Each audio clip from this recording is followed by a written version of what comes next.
Ulitin ko guys, happiness, contentment, fulfillment. Gaano man hindi perfect ang buhay, na tayo minsan ay nakukulangan sa financial ba yan, or doon sa enerhiya, pero may pagkasapat. At sa kasapatan, panalo ka na dyan. This is not the year para pagdudahan nyo ang inyong mga kakayanan. Be expressive. Speak up your mind. Ayan. Diyan, maaaring meron, hindi nyo pa man yan ma-realize. Pero higit kayong mapapakinggan. Best year to present something, or kung naghahanap kayo ng trabaho, ipresenta nyo ang inyong sarili, kahit yung kayo mismo. Paano nyo dinadala ang mga bagay-bagay.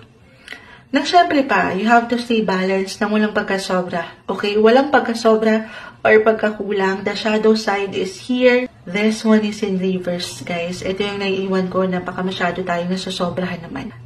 Kasi diba, totoo yun eh. The tongue has no bones, but it is strong enough to break a heart. Oo, matalim yan. Minsan, baka magpabigla-bigla ang ilan. For some of you, merong tendency as an Aries na maging reckless, diretsos. Kasi nga, angat lang yung katotohanan eh.